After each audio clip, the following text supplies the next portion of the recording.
Mayonnaise is something you can easily make yourself by hand. It's great on sandwiches, salads, and is a base to a variety of different sauces. Welcome to Recipes by Carina, where I share with you how to make classic and simply delicious recipes. Make sure to subscribe for a new video each week. To make this mayonnaise, there are a couple of ways to do it. By hand, which is how I'm going to show you, or with a stick blender. Both are incredibly easy, so if you have a stick blender you can use that, or not, all you need is a bowl and a whisk. In a medium-sized bowl, separate one egg, placing the yolk in the bowl and setting the white to the side. We're not using the white in this recipe, so keep it in the fridge or it can even be frozen for use later.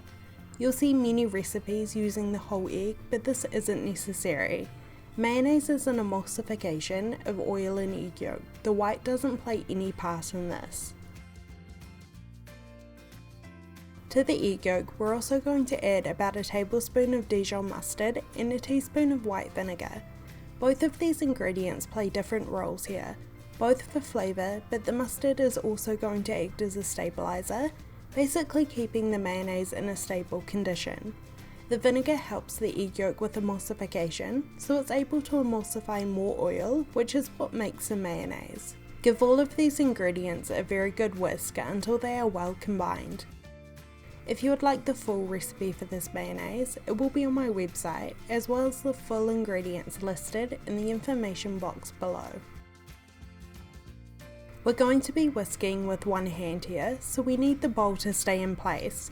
Take your tea towel and fold it up, placing it underneath your mixing bowl so it has something to grip onto. Take your oil and slowly start to stream it in, or add a small amount at a time, whisking well in between each addition, whichever way you find works best. We're going to continue this process until all of the oil has been incorporated.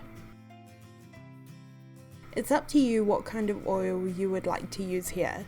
The general rule for mayonnaise is to use something that doesn't have a strong flavour, like olive oil, as it will come through in the finished mayonnaise.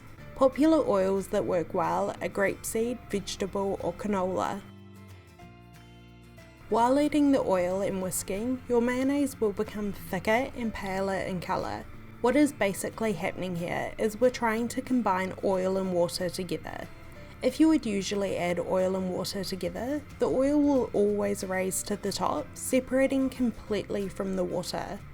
To stop this happening, egg yolks contain certain properties that allow it to emulsify with the oil, binding the ingredients together to create a smooth and thick sauce. Continue whisking and slowly adding your oil until you are left with a pale, thick sauce that represents a mayonnaise. You may notice your mayonnaise is a little more creaminess in colour than what you would buy. This colour all has to do with the egg yolk, so if they are deeper in shade like mine, you will have more of a creamy coloured mayo. If your egg yolks are more yellowy, the mayo will be paler. It will taste pretty bland at this stage, so we need to add seasonings and optional flavourings. Start by adding the juice of half a lemon for some freshness and tang. Give it a good whisk to combine and have a quick taste.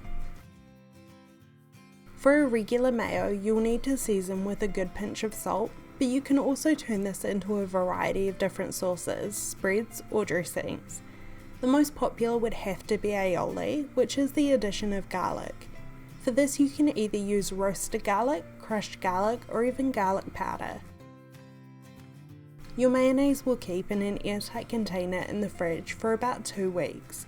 Let me know if you're going to try this recipe and leave any questions you have in the comments below. Thank you for watching, I hope you enjoyed this recipe and I'll see you on my next video.